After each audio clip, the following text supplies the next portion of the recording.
हरे कृष्णा कृष्णा कृष्णा हरे हरे, हरे राम राम राम हरे हरे। हरे कृष्णा। आप सभी को कार्तिक मास के कृष्ण पक्ष की रमा एकादशी की हार्दिक शुभकामनाएं। आज की इस वीडियो में आप सुनेंगे रमा एकादशी व्रत की संपूर्ण कथा, साथ ही आप सुनेंगे एकादशी माता की कथा और एकादशी माता की आरती। कार्तिक मास के कृष्ण पक्ष की एकादशी को रमा एकादशी के नाम से जाना जाता है। कुछ स्थानों पर इसे रमा 11 भी कहते हैं। रमा माँ लक्ष्मी का ही दूसरा नाम है, इसलिए इस एकादशी की व्रत कथा को सुनने से अपार धन संपत्ति की प्राप्ति होती है और यह एकादशी व्रत कामधेनु और चिंतामणि के समान फल देती है। रमा एकादशी की पवित्र कथा को सुनने से मनुष्यों के सभी पाप और संकट कट जाते हैं, मनोकामनाओं की पूर्ति होती है और बैकुंठ लोक की प्राप्ति होती है। तो आप सभी भक्तजन बड़ी ही श्रद्धा और प्रसन्न चित्त मन से इस कथा को पूरा अवश्य सुनिएगा। भगवान श्री कृष्ण ने युधिष्ठिर से कहा कि बहुत पहले एक मुचुकुंद नाम के राजा थे। इंद्र, यम, कुबेर, वरुण और विभीषण राजा मुचुकुंद के मित्र थे। राजा मुचुकुंद भगवान विष्णु का परम भक्त तथा दान प्रिय राजा था। राजा के एक चंद्रभागा नाम की पुत्री थी। चंद्रभागा का विवाह चंद्रसेन के पुत्र शोभन के साथ हुआ। एक बार राजा मुचुकुंद ने अपने दामाद शोभन को आमंत्रित किया। शोभन अपने ससुराल आया। उस समय जल्दी ही रमा एकादशी भी आने वाली थी। तब राजा मुचुकुंद और उसके राज्य के लोग सभी रमा एकादशी का व्रत करते थे। जब रमा एकादशी का व्रत समीप आया तो चंद्रभागा बहुत चिंतित हुई कि उसके पति अत्यंत दुर्बल है और मेरे पिता की आज्ञा अति कठोर है। दशमी तिथि को राजा ने ढोल बजवाकर सारे राज्य में यह घोषणा करवा दी कि रमा एकादशी को भोजन नहीं करना चाहिए। ढोल की घोषणा सुनते ही शोभन अत्यंत चिंतित हुआ और अपनी पत्नी से उसने कहा कि हे प्रियतमा, अब मैं क्या करूं? मैं भूख को सहन नहीं कर सकता। कोई ऐसा उपाय करो जिससे मैं बच सकूं, अन्यथा मैं मृत्यु को प्राप्त हो जाऊंगा। पति की यह बात सुनकर चंद्रभागा कहने लगी कि हे स्वामी, मेरे पिता के राज्य में एकादशी के दिन कोई भी भोजन नहीं करता है। राज्य के सभी लोग उपवास रखते हैं और पूरे विधि विधान से रमा एकादशी का व्रत करते हैं। यहाँ तक कि सभी जानवर भी भोजन, जल आदि ग्रहण नहीं कर सकते हैं। यदि आप व्रत नहीं रख सकते तो किसी दूसरे स्थान पर चले जाइए जो मेरे पिता के राज्य में ना हो, क्योंकि यदि आप इस राज्य से नहीं जाओगे तो आपको अवश्य ही व्रत करना पड़ेगा। ऐसा सुनकर शोभन सोचने लगा और उसने कहा कि हे प्रिय, मैं अवश्य व्रत करूंगा। जो मेरे भाग्य में होगा वह देखा जाएगा। रमा एकादशी आने पर शोभन ने एकादशी का व्रत किया और सारे दिन व्रत का पालन किया और रात्रि में जागरण में भाग लिया। बहुत कष्ट झेलने के बाद सुबह होने तक शोभन की मृत्यु हो चुकी थी। द्वादशी पर सुबह राजा मुचुकुंद ने शोभन का अंतिम संस्कार किया। अंतिम संस्कार के बाद चंद्रभागा अपने पिता के राज्य में ही रहने लगी। रमा एकादशी का व्रत पूरे विधि विधान से करने के कारण शोभा को अपने अगले जन्म पर मंदराचल पर्वत पर एक बहुत ही सुंदर राज्य प्राप्त हुआ, जिसमें अनेक गंधर्व और अप्सराएं थीं। शोभन का राज्य इंद्र के स्वर्ग के समान प्रतीत होता था। एक बार मुचुकुंद के राज्य का सोम नामक ब्राह्मण तीर्थ यात्रा करते हुए शोभन के राज्य में जा पहुंचा। उस ब्राह्मण ने शोभन को पहचान लिया कि यह तो राजा मुचुकुंद का जमाई शोभन है। ब्राह्मण उसके निकट गया तो शोभन ने भी उसे पहचान लिया और अपने सिंहासन से उठकर ब्राह्मण के पास आया और ब्राह्मण को प्रणाम किया और मुचुकुंद के राज्य और चंद्रभागा के बारे में पूछा। तब ब्राह्मण ने कहा कि राजा मुचुकुंद और आपकी पत्नी सब कुशल हैं, नगर में भी सब प्रकार से कुशल हैं, परंतु हे राजन, हमें आश्चर्य हो रहा है। आप हमें यह बताइए कि आपकी मृत्यु के पश्चात आपको ऐसा सुंदर नगर जो न कभी देखा न सुना, आपको कैसे प्राप्त हुआ? तब शोभन ने ब्राह्मण को बताया कि कार्तिक मास की कृष्ण पक्ष की रमा एकादशी का व्रत करने से मुझे यह नगर प्राप्त हुआ है, किंतु यह अस्थिर है। यदि आप मुचुकुंद की कन्या चंद्रभागा को यह वृतांत सुनाएंगे तो यह सब स्थिर हो सकता है। ब्राह्मण कहने लगा कि हे राजन, यह सब स्थिर क्यों नहीं है? तो शोभन ने कहा कि मैंने रमा एकादशी का व्रत श्रद्धा रहित होकर किया था, अतः आप यदि यह सब वृतांत चंद्रभागा को सुना देंगे तो यह सब स्थिर हो जाएगा। ऐसा सुनकर उस ब्राह्मण ने अपने नगर लौटकर चंद्रभागा को सब वृतांत सुनाया। ब्राह्मण की बात को सुनकर चंद्रभागा बड़ी प्रसन्न हुई और वह ब्राह्मण से कहने लगी कि हे ब्राह्मण, ये सब आपने प्रत्यक्ष देखी है या स्वप्न की बातें कर रहे हैं? तब ब्राह्मण कहने लगा कि हे पुत्री, मैंने तो तुम्हारे पति को प्रत्यक्ष देखा है, साथ ही किसी से विजय न हो तो ऐसा देवताओं के नगर के समान बहुत ही सुंदर उनका नगर भी देखा है जो मंदराचल पर्वत पर है।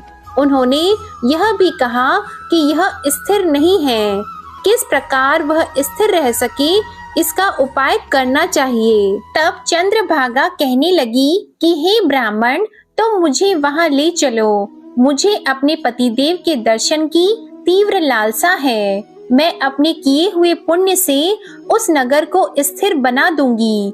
आप मुझे मेरे पति से मिलवा दीजिए, जिससे उनका हमारा संयोग हो, क्योंकि वियोगी को मिला देना महान पुण्य होता है। सोम ब्राह्मण यह बात सुनकर चंद्रभागा को लेकर मंदराचल पर्वत के समीप वामदेव ऋषि के आश्रम पर गया। ब्राह्मण ने वामदेव जी को सारी बात बताई। वामदेव जी ने सारी बात सुनकर वेद मंत्रों के उच्चारण से चंद्रभागा का अभिषेक कर दिया।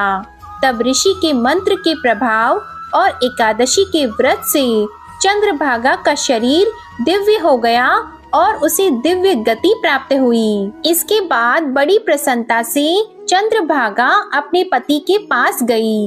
अपने प्रिय को देखकर शोभन बहुत प्रसन्न हुआ और उसे बुलाकर अपनी बाईं तरफ बिठा लिया। चंद्रभागा कहने लगी कि हे स्वामी, आप मेरे पुण्य को ग्रहण कीजिए। अपने पिता के घर जब मैं 8 वर्ष की थी, तब से विधि पूर्वक रमा एकादशी के व्रत को श्रद्धा पूर्वक करती आ रही हूँ। इस पुण्य के प्रताप से आपका यह नगर स्थिर हो जाएगा तथा समस्त कर्मों से युक्त होकर प्रलय के अंत तक रहेगा तथा चंद्रभागा के पुण्य के प्रभाव से वह नगर स्थिर हो गया। इस प्रकार चंद्रभागा ने दिव्य आभूषणों और वस्त्रों से सुसज्जित होकर अपने पति के साथ आनंद पूर्वक रहने लगी। तब श्री कृष्ण ने युधिष्ठिर से कहा कि हे राजन, जो भी व्यक्ति इस रमा एकादशी का व्रत पूरे विधि विधान से और श्रद्धा पूर्वक करता है तो उसको समस्त पापों से मुक्ति मिलती है और अंत में विष्णु लोक को प्राप्त होता है। इसके बाद श्री कृष्ण भगवान ने युधिष्ठिर से कहा कि भगवान श्री हरि बड़े दयालु और क्षमावान हैं। यदि कोई प्रसन्न होकर या विवश पूर्वक भी एकादशी का व्रत करता है या उनका पूजन करता है तो उसे उत्तम फल की प्राप्ति होती है। परंतु मनुष्यों को चाहिए कि वे भगवान का पूजन पूरी श्रद्धा से करें। शोभन अपनी पत्नी द्वारा श्रद्धा पूर्वक किए गए एकादशी व्रतों के कारण अपने राज्य को स्थिर कर सका। ऐसी सुकर्मा पत्नी भगवान श्री हरि और माँ लक्ष्मी जी की कृपा से ही प्राप्त हो सकती है। इसके बाद श्री कृष्ण जी युधिष्ठिर से कहते हैं, अब मैं तुम्हें रमा एकादशी व्रत की विधि बताता हूँ, इसे ध्यान पूर्वक सुनो। रमा एकादशी व्रत के नियमों का पालन व्रत के एक दिन पहले यानी दशमी के दिन से शुरू हो जाता है। रमा एकादशी के दिन स्नान आदि से निवृत्त होकर व्रत का संकल्प करना चाहिए। एकादशी व्रत के दिन भगवान विष्णु की पूजा करनी चाहिए तथा भगवान विष्णु की प्रतिमा का तुलसी मिश्रित जल से अभिषेक करना चाहिए।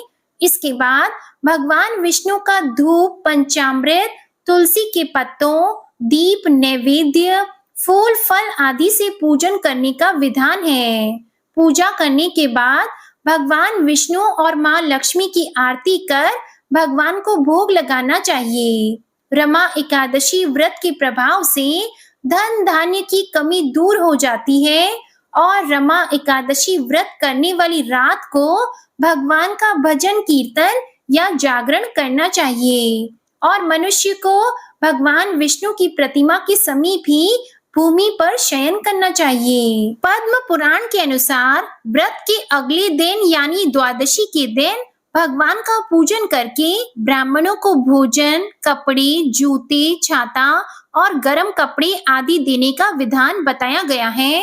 अंत में भोजन ग्रहण करके व्रत को खोलना चाहिए। बोलिए श्री तुलसी शालिग्राम जी की जय। बोलिए श्री लक्ष्मी नारायण भगवान की जय। अब सुनिए एकादशी माता की कथा। एक बार एक राज्य में एक राजा रहा करता था।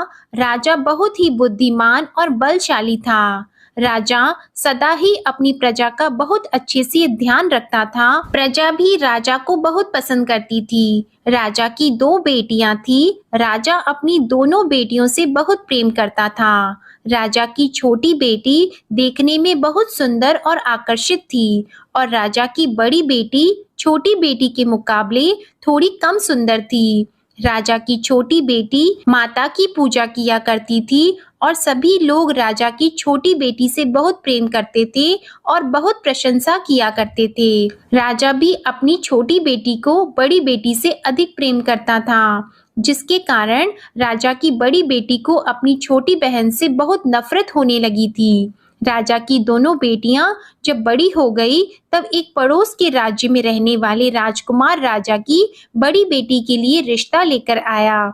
लेकिन जैसे ही उस राजकुमार की नजरें राजा की छोटी बेटी पर पड़ी तो वह राजकुमार राजा की छोटी बेटी पर आकर्षित हो गया और छोटी बेटी से पहली नजर में प्रेम करने लगा। उस राजकुमार ने राजा की बड़ी बेटी के साथ विवाह करने से मना कर दिया और उसने राजा से कहा कि मैं आपकी छोटी बेटी से विवाह करना चाहता हूँ। ये सब देखकर राजा की बड़ी बेटी अपनी छोटी बहन से बहुत क्रोधित हो गई और राजा की बड़ी बेटी ने अपनी छोटी बहन को अपना सबसे बड़ा दुश्मन मान लिया। राजा की बड़ी बेटी ने अपनी छोटी बहन से बदला लेने का निर्णय किया। राजा की बड़ी बेटी ने अपनी छोटी बहन को जान से मारने का उपाय सोचा। राजा की बड़ी बेटी ने अपनी छोटी बहन को मारने के लिए सबसे पहले एक लड्डू में जहर मिलाकर अपनी छोटी बहन को दे दिया और उसको लड्डू खाने के लिए कहा। लेकिन लड्डू खाने के बाद भी छोटी बहन को कुछ भी नहीं हुआ। बड़ी बहन ये देखकर बहुत आश्चर्यचकित हो गई, लेकिन बड़ी बहन ने हार नहीं मानी। जब उसकी छोटी बहन रात में कमरे में सो रही थी तब उसने एक मटके में सांप रखकर उसके कमरे में छोड़ दिया, लेकिन सांप भी छोटी बहन का कुछ नहीं कर पाया। जिसके बाद बड़ी बहन ने अपनी छोटी बहन से कहा कि चलो हम लोग कुएं में से पानी भर कर लाते हैं, जिसके लिए वह अपनी छोटी बहन को पानी भरने के बहाने कुएं के पास ले गई और उसने अपनी छोटी बहन को कुएं में धक्का दे दिया।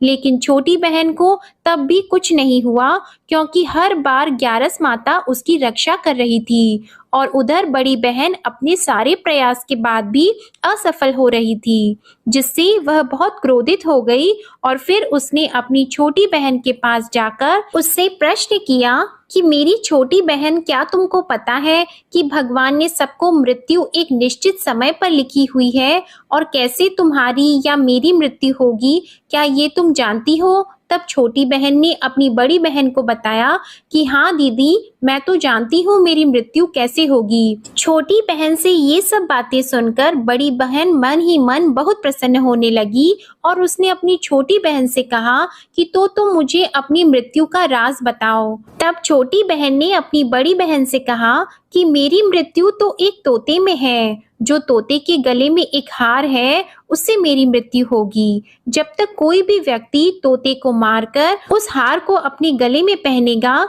तो मैं मूर्छित हो जाऊंगी, और जैसे ही उस हार को अपने गले से उतारेगा तो मैं वापस से जीवित हो जाऊंगी। अपनी छोटी बहन की मृत्यु का राज जानकर बड़ी बहन बहुत खुश हुई और उसने अपनी छोटी बहन को मारने के लिए उसके पालतू तोते को ढूंढना शुरू कर दिया। और छोटी बहन को इस बात का आभास हो गया था कि कोई उसकी जान लेना चाहता है, जिसके लिए वह अपने पिताजी के पास गई और उसने अपने पिताजी से कहा कि पिताजी, मेरी मृत्यु के बाद आप मुझे मत जलाइएगा, बल्कि आप मुझे अपनी पुरानी वाली हवेली में एक पलंग में लिटाकर छोड़ दीजिएगा। अपनी छोटी लड़की की ये बातें सुनकर राजा बहुत आश्चर्यचकित हो गया। राजा ने अपनी छोटी बेटी से पूछा कि बेटी, तुम ये क्या कह रही हो? तब राजा की छोटी बेटी ने बताया कि पिताजी, समय किसी के लिए नहीं रुकता है, क्या कब किसको हो जाए इसका किसी को कुछ नहीं पता। फिर राजा ने अपनी छोटी बेटी से कहा कि तुम ऐसी बातें क्यों करती हो? 2-3 दिन के बाद तो तुम्हारा विवाह है। लेकिन छोटी बेटी ने अपने पिताजी को ऐसा करने पर मजबूर कर दिया और उनसे वचन ले लिया। राजा ने भी अपनी छोटी बेटी की बात स्वीकार कर ली और 2-3 दिनों के बाद जब शादी का समय आया तब राजकुमार बारात लेकर राजा के घर आया और राजकुमार और राजा की छोटी बेटी का विवाह शुरू हो गया। जैसे ही राजा की छोटी बेटी राजकुमार के साथ फेरे लेना शुरू हुई तो उसकी बड़ी बहन अपनी छोटी बहन के कमरे में जाकर उसके तोते को पकड़ लेती है और उसको जान से मार देती है। तोते के गले में जो हार था उसको अपने गले में धारण कर लेती है और जैसे ही बड़ी बहन उस हार को अपने गले में धारण करती है तो उधर छोटी बहन 3.5 ही फेरे ले पाती है और वहीं पर बेहोश होकर गिर जाती है। जिसके बाद राजा ने बड़े बड़े दर्द हकीमों को बुलाया और अपनी छोटी बेटी का इलाज करने के लिए कहा। राजा की बात सुनकर जब वैद्य ने छोटी बेटी को देखा तो राजा को बताया कि आपकी छोटी बेटी ना तो जीवित है और ना मरी हुई है। ऐसा मैं पहली बार देख रहा हूँ। राजा ने वैद्य और हकीम को ये बात बाहर बताने से मना कर दिया और उनको कहा कि अगर तुमने ये बात किसी को बाहर बताई तो हम तुमको फांसी दे देंगे। राजा ने अपनी छोटी बेटी को पुराने महल में जाकर एक पलंग में लेटा दिया और वहां पर कुछ सैनिकों को तैनात कर दिया। इसके बाद राजा वापस अपने महल पर आ गया। राजा की बड़ी बेटी अपने पिताजी के पास आई और कहने लगी कि पिताजी, अगर ये शादी संपन्न नहीं हुई तो आपकी इज्जत का क्या होगा? आप कहें तो मैं आपकी इज्जत बचाने के लिए राजकुमार से शादी करने के लिए तैयार हूँ। जिसके बाद राजा ने अपनी बड़ी बेटी की बात मान ली और राजा ने बड़ी बेटी को छोटी बेटी के कपड़े पहनाकर मंडप में भेज दिया।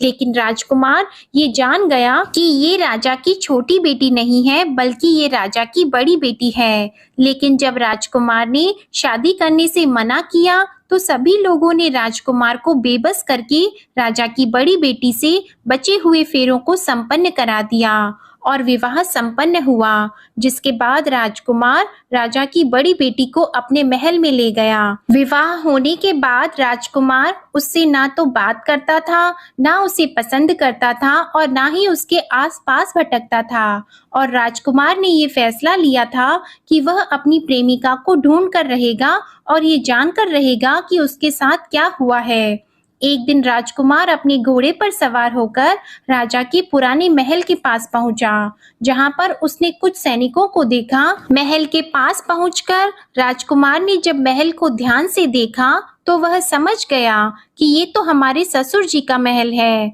तब राजकुमार ने सैनिकों से पूछा कि तुम लोग यहाँ क्या कर रहे हो और इस महल के अंदर उस पलंग में कौन लेटा है? जिसके बाद सैनिकों ने बताया कि यहाँ पर राजा की छोटी बेटी लेटी है। ये सुनकर राजकुमार बहुत प्रसन्न हो गया और वह तुरंत अपनी प्रेमिका के पास पहुंच गया और उसकी सेवा करने लगा। जैसे ही रात हुई तो राजा की छोटी बेटी उठकर खड़ी हो गई।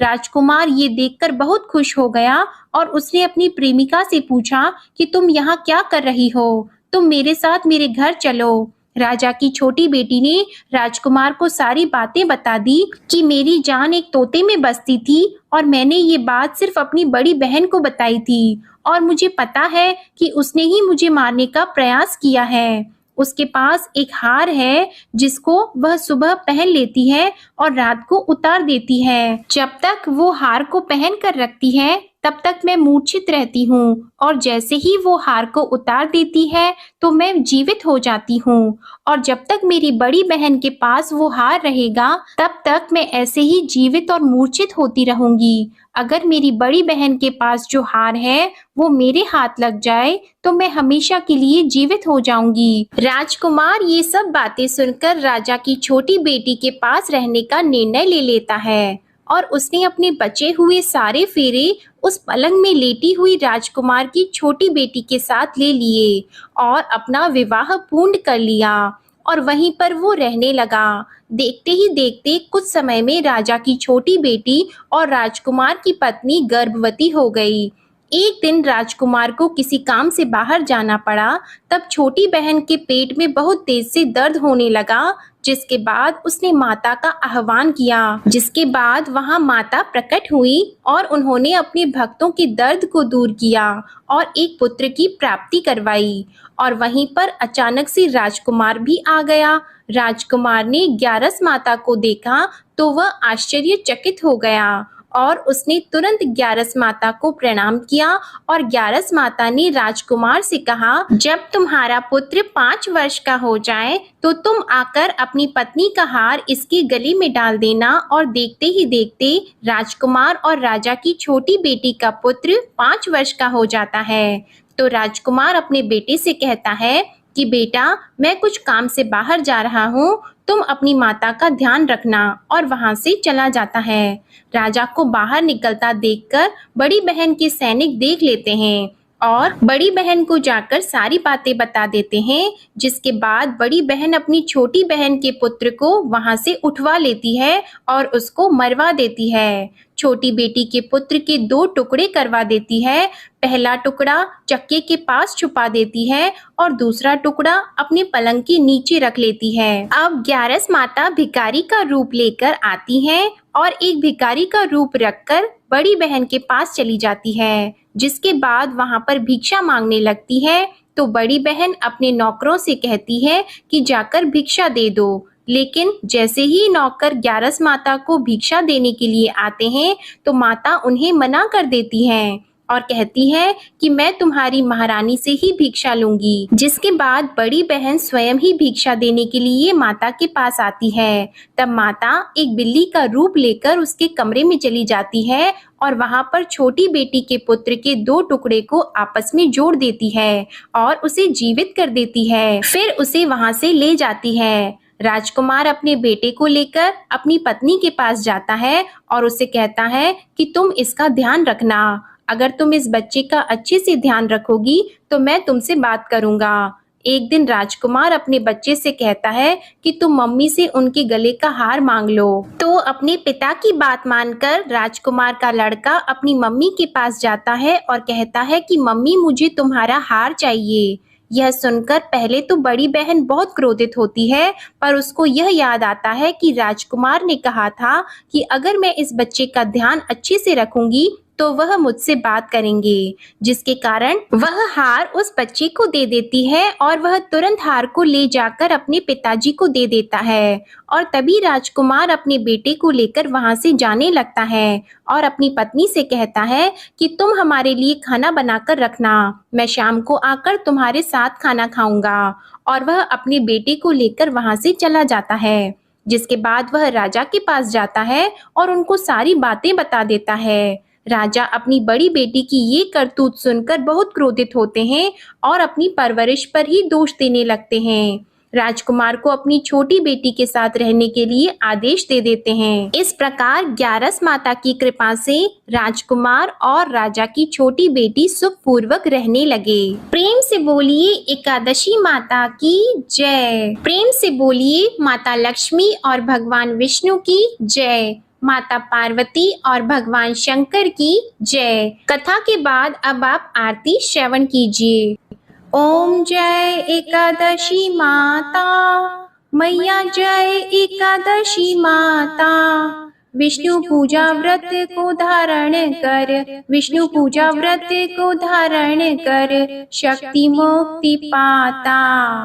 ओम जय एकादशी माता, तेरे नाम गिनाऊं देवी, भक्ति प्रदान करनी, मैया भक्ति प्रदान करनी। गण गौरव की देनी, गण गौरव की देनी, माता शास्त्रों में वरनी।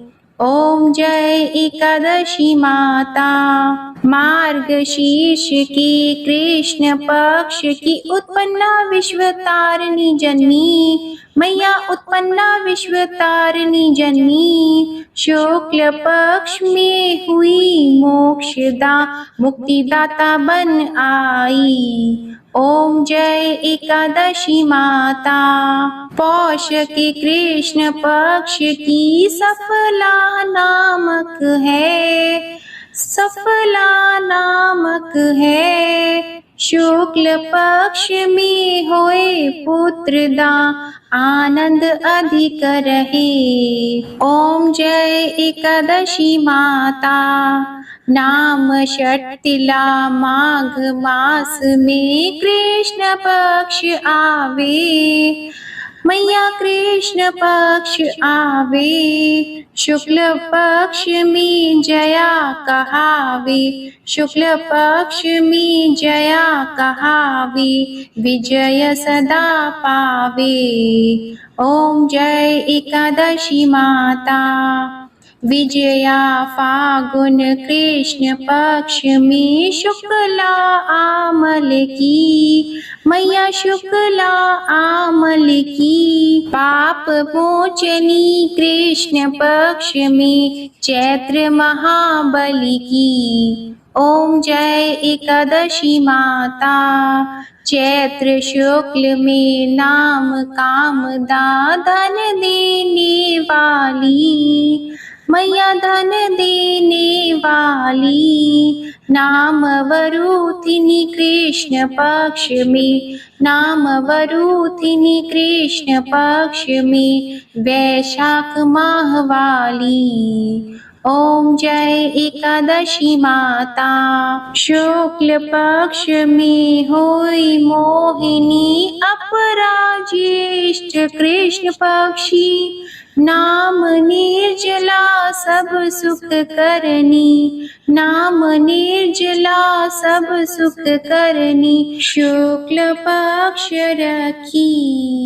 ओम जय एकादशी माता, योगिनी नाम आषाढ़ में जानो, कृष्ण पक्ष करनी।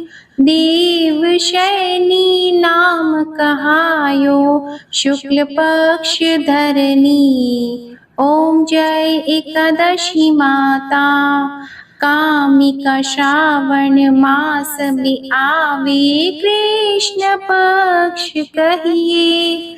श्रावण शुक्ला होए पवित्रा, आनंद से रहिए। ओम जय एकादशी माता, अजा भाद्रपद कृष्ण पक्ष की परिवर्तिनी शुक्ला, इंद्रा आश्विन कृष्ण पक्ष में, इंद्रा आश्विन कृष्ण पक्ष में, व्रत से भवसागर निकला। ओम जय एकादशी माता, पापंकुशा है शुक्ल पक्ष में, आप हरनहारी। रमा मास कार्तिक में आवे, सुखदायक भारी। ओम जय एकादशी माता, देवोत्थानी शुक्ल पक्ष की दुख नाशक मैया, मैया दुख नाशक मैया। पावन मास में करूं विनती, पावन मास में करूं विनती, पार करो नैया। ओम जय एकादशी माता, परमा कृष्ण पक्ष में होती जन मंगल करनी, मैया जन मंगल करनी। शुक्ल मास में होए पद्मिनी, शुक्ल मास में होए पद्मिनी, दुख दारिद्र हरनी। ओम जय एकादशी माता। जो कोई आरती एकादशी की भक्ति सहित गावे, मैया भक्ति सहित गावे, जन गुर्दिता स्वर्ग का वासा, जन गुर्दिता स्वर्ग का वासा, निश्चय वह पावे। ओम जय एकादशी माता, ओम जय एकादशी माता, ओम जय एकादशी माता। प्रेम से बोलिए एकादशी माता की जय। प्रेम से बोलिए लक्ष्मी नारायण भगवान जी की जय। आशा करती हूँ आप सभी का रमा एकादशी का व्रत सफल हो और भगवान श्री लक्ष्मी नारायण जी की कृपा आप और आपके पूरे परिवार पर सदा बनी रहे। आज की कथा पसंद आई हो तो वीडियो को लाइक कीजिएगा, शेयर कीजिएगा, कमेंट में श्री लक्ष्मी नारायण जी की जय लिखिएगा और चैनल को भी सब्सक्राइब कीजिएगा। बोलिए श्री लक्ष्मी नारायण भगवान जी की जय।